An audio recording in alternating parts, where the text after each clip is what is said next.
Entrevista con el vampiro, por Anne Rice. Primera parte.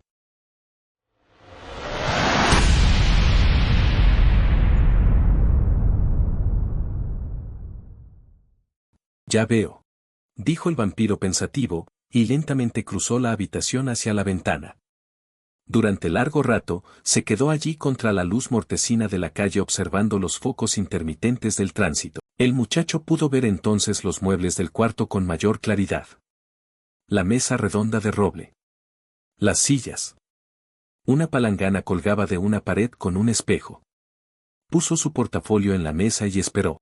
¿Cuánta cinta tienes allí?, preguntó el vampiro y se dio la vuelta para que el muchacho pudiera verle el perfil. ¿Es acaso suficiente para la historia de una vida? Desde luego que sí. Si es una buena vida. A veces entrevisto hasta 3 o 4 personas en una noche si tengo suerte. Pero tiene que ser una buena historia. Me parece que es lo justo, ¿no cree usted? Sumamente justo. Me gustaría mucho contarte la historia de mi vida, contestó el vampiro mientras lo observaba. Estupendo, dijo el muchacho. Y rápidamente sacó el magnetófono de su portafolio, verificó las pilas y la cinta. Realmente tengo muchas ganas de saber por qué cree usted en esto, por qué usted... No, dijo abruptamente el vampiro. No podemos empezar de esa manera. ¿Tienes ya el equipo dispuesto? Sí, dijo el muchacho. Entonces siéntate. Voy a encender la luz. Yo pensaba que a los vampiros no les gustaba la luz. Si usted cree que la oscuridad ayuda al ambiente, dijo el muchacho, pero en ese momento dejó de hablar. El vampiro lo miraba fijamente dando la espalda a la ventana. El muchacho ahora no podía distinguir la cara e incluso había algo en su figura que lo distraía.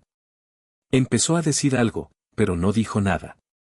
Y luego echó un suspiro de alivio cuando el vampiro se acercó a la mesa y extendió la mano hacia el cordón de luz. De inmediato la habitación se inundó de una dura luz amarilla. Y el muchacho, mirando al vampiro, no pudo reprimir una exclamación. Sus dedos bailotearon por la mesa para finalmente aferrarse al borde. Dios santo, susurró y luego contempló estupefacto al vampiro. El vampiro era totalmente blanco y terso como si estuviera esculpido en hueso blanqueado. Y su rostro parecía tan inexpresivo como el de una estatua, salvo por los 2 brillantes ojos verdes, que miraban al muchacho tan intensamente como llamaradas en una calavera. Pero entonces, el vampiro sonrió, casi anhelante, y la sustancia blanca y tersa de su rostro se movió con las líneas infinitamente flexibles pero mínimas de los dibujos animados. ¿Ves?, preguntó en voz baja casi inaudible. El muchacho tembló y levantó una mano como para defenderse de una luz demasiado poderosa. Sus ojos se movieron lentamente sobre el abrigo negro elegantemente cortado que solo había podido vislumbrar en el bar. Los extensos pliegues de la capa, la corbata de seda negra anudada al cuello y el resplandor del cuello blanco, que era tan blanco como la piel del vampiro. Tenía abundante pelo negro, cuyas ondas estaban peinadas hacia atrás por encima de las orejas, y los rizos apenas tocaban los bordes del cuello blanco. Bien. ¿Aún me quieres entrevistar?, preguntó el vampiro observando la reacción del muchacho. El muchacho abrió la boca antes de poder contestar. Movió afirmativamente la cabeza. Sí, dijo por fin. El vampiro tomó asiento lentamente frente a él. E inclinándose, le dijo cortés y confidencialmente, no tengas miedo. Simplemente haz funcionar las cintas. Y luego se estiró por encima de la mesa. El muchacho retrocedió y le corrió el sudor a ambos costados de la cara. El vampiro le agarró un hombro con una mano y le dijo. Créeme, no te haré daño. Quiero esta oportunidad. Es más importante para mí de lo que te puedes imaginar. Empecemos. Retiró la mano y se sentó cómodamente, esperando. El chico tardó un momento en secarse la frente y los labios con un pañuelo, aún tembloroso dispuso el micrófono, luego apretó los botones y finalmente dijo, que el aparato ya estaba en funcionamiento. Usted no siempre fue un vampiro, ¿verdad?, preguntó. No. Era un hombre de 25 años cuando me convertí en un vampiro, y eso sucedió en 1791. El chico quedó perplejo por la precisión de la fecha y la repitió, antes de preguntar. ¿Y eso cómo sucedió? Hay una respuesta muy simple.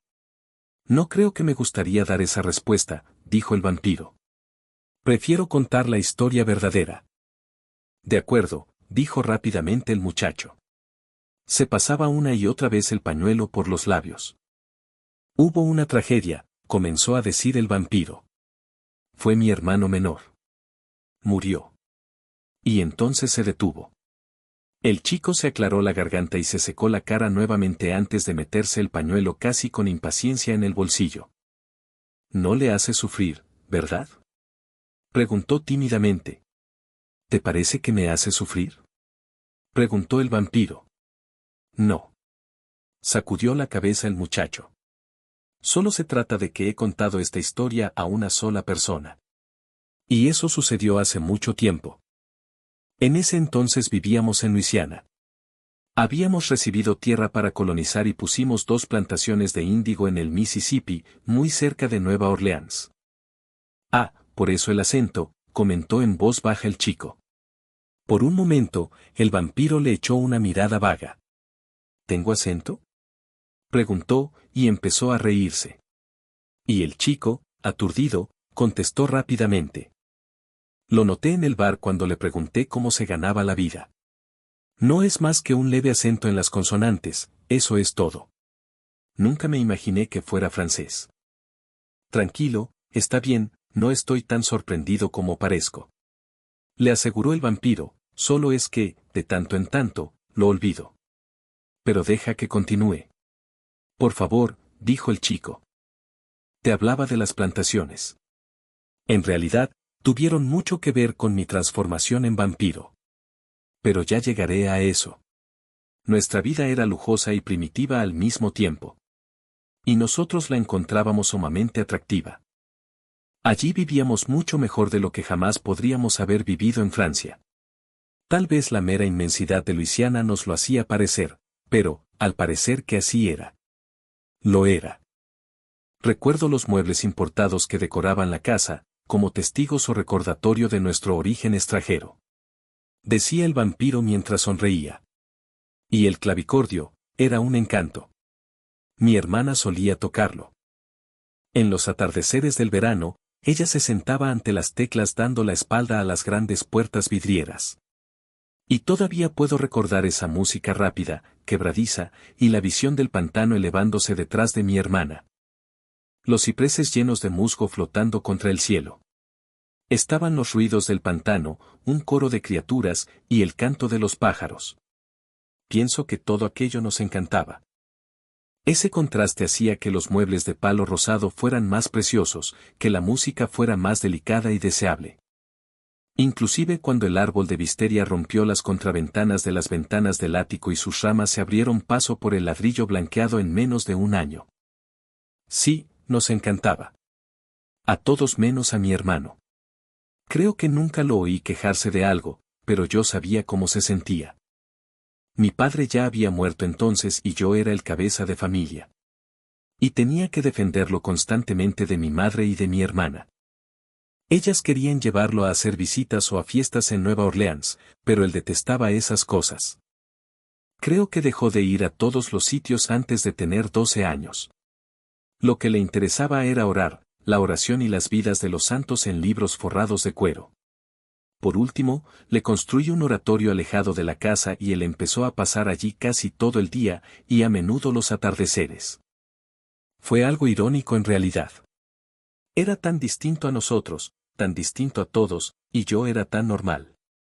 Yo no tenía ninguna característica excepcional, aseguró sonriendo. A veces en la tarde, iba a verlo y lo encontraba en el jardín cerca del oratorio, sentado y absolutamente sosegado en un banco de piedra. Le contaba mis problemas, las dificultades que tenía con los esclavos, todo lo que desconfiaba del superintendente o del tiempo o de mis agentes. Todos los problemas que constituían el cuerpo y el alma de mi existencia. Él me escuchaba, hacía pocos comentarios, siempre solícitos, de modo que, cuando yo me alejaba de él, tenía la clara impresión que él me había resuelto todas las interrogantes. No pensaba que le pudiera negar nada y juré que, por más que se me partiera el alma, él entraría en el sacerdocio cuando llegara ese momento. Por supuesto, estuve equivocado. El vampiro detuvo su relato. Por un momento, el chico siguió mirándolo y luego se sobresaltó como si acabara de despertar de un sueño, forcejeó consigo mismo, como si no pudiera encontrar las palabras apropiadas. Ah, ¿no quería ser sacerdote? Preguntó finalmente. El vampiro lo estudió como tratando de discernir el significado de su pregunta. Luego dijo: quiero decir que yo estaba equivocado con respecto a mí mismo, con no negarle nada. Sus ojos se dirigieron a la pared más lejana y se fijaron en el marco de la ventana. Él empezó a tener visiones. Dijo el vampiro. ¿Visiones de verdad? Preguntó el muchacho, pero nuevamente su voz vaciló como si estuviera pensando en otra cosa. No lo pensé así, contestó el vampiro. Sucedió cuando tenía 15 años. Entonces él ya era muy apuesto. Tenía una piel muy fina y grandes ojos azules. Era robusto, no delgado como ahora soy y fui yo entonces. Pero sus ojos. Era como si, cuando lo miraba a los ojos, yo estuviera a solas en el límite del mundo, en una playa del océano barrida por el viento. Lo único que había era el suave rumor de las olas. Pero, dijo con los ojos aún fijos en el marco de la ventana, empezó a tener visiones. Al principio, solo me lo insinuó, y dejó por completo de comer. Vivía en el oratorio. A cualquier hora del día o de la noche, lo podía encontrar arrodillado sobre la losa delante del altar. Empezó a descuidar el mismo oratorio. Dejó de encender las velas y de cambiar los lienzos del altar y hasta de barrer las hojas secas de los alrededores. Una noche me alarmé seriamente cuando me quedé al lado del rosal mirándolo durante toda una hora en la que jamás movió las rodillas ni bajó los brazos, que tenía estirados, formando una cruz. Todos los esclavos pensaban que estaba loco, dijo el vampiro, y alzó el entrecejo como interrogándose. Yo estaba convencido de que solamente se trataba de fanatismo. Que, en su amor a Dios, quizás había ido demasiado lejos. Entonces me contó de sus visiones. Santo Domingo y la Virgen María lo habían ido a ver al oratorio. Le habían dicho que tenía que vender sus propiedades en Luisiana, todo lo que poseía, y utilizar ese dinero para hacer en Francia la obra de Dios. Mi hermano iba a ser un gran dirigente religioso e iba a devolver su antiguo fervor al país y cambiar el curso de la batalla contra el ateísmo y la revolución. Por supuesto, no tenía dinero propio. Yo debía vender nuestras plantaciones y nuestras casas en Nueva Orleans y entregarle el dinero. Una vez más el vampiro hizo una pausa. Y el muchacho quedó inmóvil, mirándolo, perplejo. Perdóneme, susurró. ¿Qué hizo? ¿Vendió las plantaciones? No, dijo el vampiro, y su rostro estaba sereno, como desde el principio. Me reí de él. Y él, se puso furioso. Insistió en que la orden provenía de la mismísima Virgen. ¿Quién era yo para ignorarla? ¿Quién? Se preguntó en voz baja, como si lo estuviera pensando nuevamente. Cuanto más quiso convencerme, más me reía yo. Era un absurdo, le dije, el producto de una mente inmadura e incluso mórbida. El oratorio era una equivocación, le dije, lo haría derribar de inmediato. Él iría a la escuela en Nueva Orleans y se sacaría de la cabeza esas ideas extrañas. No recuerdo todo lo que dije. Pero recuerdo la sensación. Detrás de toda esta negativa desdeñosa de mi parte, había un disgusto latente y una gran desilusión. Yo estaba amargamente desilusionado. No le creía una sola palabra. Pero eso es comprensible, dijo rápidamente el muchacho cuando el vampiro hizo una pausa, se ablandó la expresión de perplejidad de su rostro. Quiero decir, ¿le hubiera creído a alguien? ¿Es tan comprensible? El vampiro miró al entrevistador. Pienso que tal vez haya sido un egoísmo cruel. Déjame explicarme. Yo adoraba a mi hermano, como ya te dije, y a veces creía que era un santo viviente. Lo alenté en sus oraciones y meditaciones, y como dije, estaba dispuesto a que se fuera de mi lado para que entrara en el sacerdocio. Y si alguien me hubiera contado de un santo en Ars o en Lourdes que tenía visiones, le habría creído. Yo era católico, creía en los santos.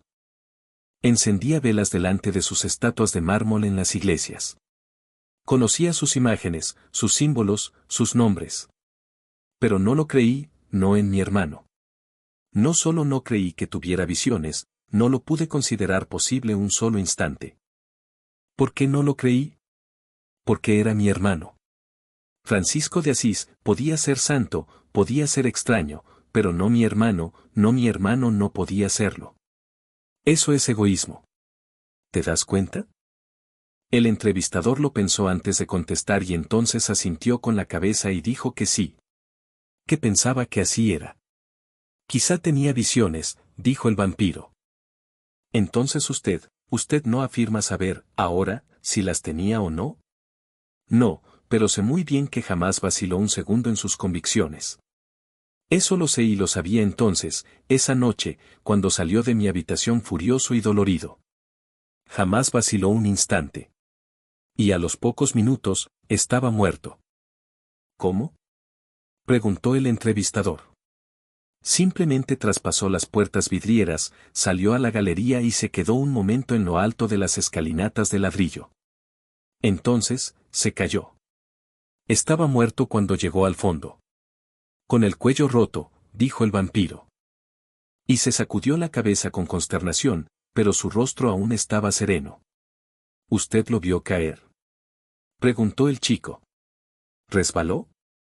Yo no lo vi, pero 2 sirvientes lo vieron. Dijeron que levantó la vista, como si acabara de ver algo en el cielo. Entonces todo su cuerpo se adelantó barrido por el viento. Uno de ellos dijo que estaba a punto de decir algo cuando cayó. Yo también pensé que iba a decir algo, pero en ese preciso momento me di vuelta y di la espalda. Yo estaba de espaldas cuando oí el ruido. El vampiro echó una mirada al magnetófono. No pude perdonármelo. Me sentí responsable de su muerte, dijo. Y todos los demás también parecieron pensarlo. Pero, ¿cómo pudieron pensarlo? Usted dijo que hubo gente que lo vio caer. No fue una acusación directa. Simplemente, sabían que había sucedido algo desagradable entre nosotros. Que habíamos discutido minutos antes del accidente. Los sirvientes nos habían oído, mi madre nos había oído. Mi madre no dejaba de preguntarme lo que había sucedido y por qué mi hermano, que era tan tranquilo, había estado gritando. Luego mi hermana se sumó al interrogatorio y, naturalmente, yo me negué a dar razones. Me negué a decir nada. Estaba tan amargamente sorprendido y me sentía tan miserable que no tuve paciencia con nadie, solo tomé la vaga decisión de que nadie se enterara de sus visiones. No sabrían que, al final, en vez de convertirse en santo, se había transformado solo en un fanático. Mi hermana se fue a la cama en vez de ocuparse del funeral, y mi madre dijo a todo el vecindario que algo espantoso había sucedido en mi cuarto y que yo no le quería contar a nadie. Y hasta la policía me interrogó, debido a mi propia madre. Por último, vino a verme el cura y exigió saber lo que había pasado. No se lo dije a nadie. Solo fue una discusión, dije. Yo no estaba en la galería cuando se cayó, protesté, y todos me miraron como si lo hubiera matado. Y yo sentí que lo había matado. Me senté en la sala, al lado de su ataúd, pensando, lo he matado. Lo miré a la cara hasta que aparecieron manchas delante de mis ojos, y casi me desmayé. Se había destrozado la nuca en el pavimento y su cabeza tenía una forma extraña sobre la almohada. Me obligué a contemplarla, a estudiarla, simplemente porque casi no podía soportar el dolor y el olor a podredumbre, y sentí la tentación, una y otra vez, de abrirle los ojos. Todos estos eran pensamientos e impulsos demenciales. El pensamiento fundamental era, me había reído de él, no le había creído, no había sido bueno con él. Había caído por culpa mía. Todo eso sucedió, ¿verdad? Susurró el muchacho. Me está contando algo, que es verdad. Sí, dijo el vampiro, mirándolo con sorpresa. Quiero seguir contándotelo, aseguró, pero, cuando su mirada pasó del muchacho a la ventana, solo demostró lejano interés en el entrevistador, que parecía sumido en silenciosas contradicciones. Pero, usted dijo que no sabía de sus visiones, que usted, un vampiro, no podía saber con plena y total seguridad si. Quiero hacer las cosas en orden. Quiero contarte las cosas tal como fueron sucediendo. No, no sabía nada de las visiones. Ni lo supe nunca, afirmó. Y nuevamente, esperó hasta que el chico dijo, sí, por favor continúe. Pues entonces quise vender las plantaciones. No quise volver a ver jamás esa casa ni el oratorio. Finalmente las alquilé a una agencia que las trabajaría por mi cuenta y me administraría las cosas. De modo que nunca tendría necesidad de ir allí. Y llevé a mi hermana y a mi madre a una de las casas de Nueva Orleans. Por supuesto, no podía escapar ni por un instante de mi hermano. Únicamente podía pensar en su cuerpo pudriéndose bajo tierra. Estaba enterrado en el cementerio de Saint Louis de Nueva Orleans, y yo hacía todo lo posible por evitar tener que traspasar esa entrada, pero aún pensaba en él constantemente. Borracho o sobrio, veía su cuerpo en el ataúd y no lo podía soportar. Una y otra vez soñé que él estaba arriba de esa escalinata y que lo tomaba del brazo, le hablaba con bondad. Le pedía que volviese a su cuarto, le decía suavemente que creía en él, que debía rezar para que yo tuviera fe. Mientras tanto los esclavos de Pointe du Lac, esa era mi plantación, empezaron a hablar de ver su fantasma en la galería, y el superintendente no podía mantener el orden. La gente de la sociedad le hacía preguntas ofensivas a mi hermana sobre el incidente, y ella se puso histérica. Simplemente pensó que debía reaccionar de esa forma y lo hizo. Yo bebía todo el tiempo y estaba lo menos posible en casa. Vivía como un hombre que quería morir pero que no tenía el valor de matarse. Caminaba a solas por las calles y los callejones de los negros, me caía al suelo en los cabarets, me negué 2 veces a batirme en duelo, más por apatía que por cobardía, y verdaderamente, deseaba que me asesinaran. Y entonces fui atacado. Pudo haber sido cualquiera. Y yo presentaba una invitación abierta a marineros, ladrones, maniáticos, a cualquiera. Pero se trató de un vampiro. Me atrapó a unos pasos de mi casa una noche y me dejó dándome por muerto, o así lo pensé. ¿Quiere decir usted, que le chupó la sangre?, preguntó el muchacho. Sí, se rió el vampiro. Me chupó la sangre, eso hizo. Pero usted vivió, dijo el joven.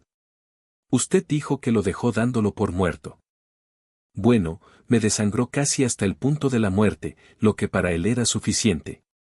Me pusieron en cama tan pronto como me encontraron, confundido y realmente ignorante de lo que me había sucedido. Supongo que pensé que la bebida al final me había producido un ataque. Ahora esperaba morirme y no tenía interés en comer, beber ni hablar con el médico. Mi madre mandó buscar al sacerdote. Tenía fiebre y le conté todo al cura, todo acerca de las visiones de mi hermano y de lo que yo había hecho. Recuerdo que me aferré de su brazo, haciéndole jurar una y otra vez que no se lo contaría a nadie. Yo sé que no lo maté, le dije por último al sacerdote, pero ahora que él está muerto yo no puedo vivir.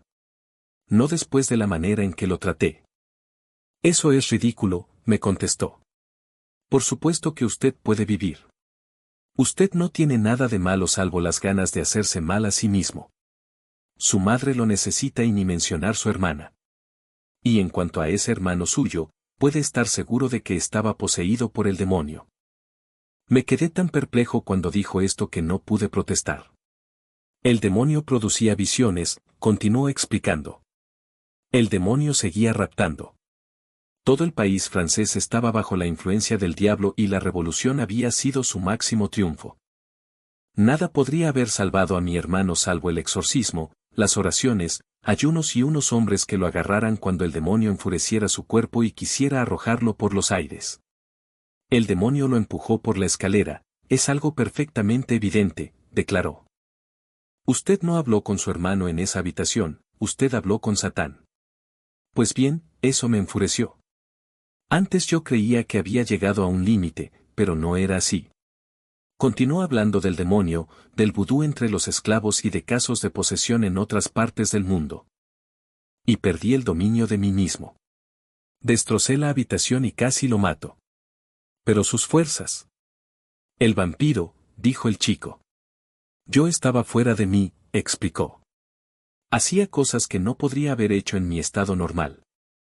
Ahora la escena es confusa, pálida, fantástica. Pero recuerdo que lo saqué por las puertas de atrás de la casa, le hice cruzar el patio y le golpeé la cabeza hasta que casi lo mato contra la pared de ladrillos de la cocina. Cuando al final me calmé y estaba casi tan exhausto como la muerte, me desangraron. Los imbéciles. Pero iba a decir otra cosa, fue entonces cuando concebí mi nuevo ego.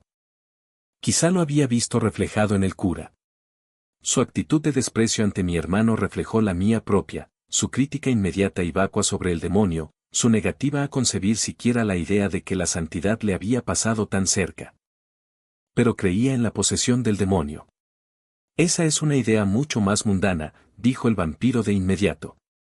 La gente que deja de creer en Dios, o en la bondad, sigue creyendo en el demonio. No sé por qué. Oh, sé muy bien por qué. El mal siempre es posible. Y la bondad es eternamente difícil. Pero debes comprender, la posesión en realidad es otra manera de decir que alguien está loco. Así era. Como pensaba ese cura. Estoy seguro de que había vislumbrado la locura. Tal vez se había colocado directamente encima de una locura rampante y la había proclamado como una posesión. No tienes que ver a Satán cuando se lo exorciza. Pero estar ante la presencia de un santo, creer que el santo ha tenido una visión.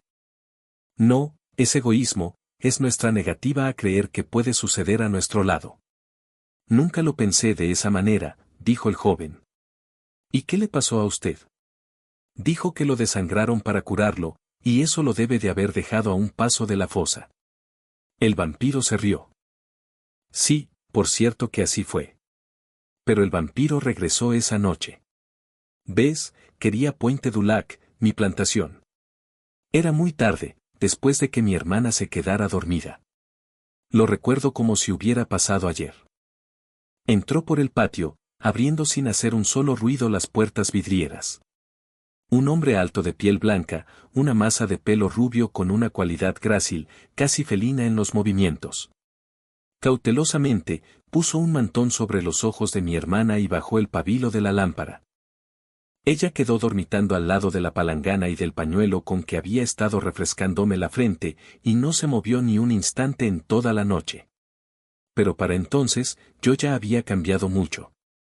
¿Cuál fue ese cambio?, preguntó el entrevistador. El vampiro suspiró.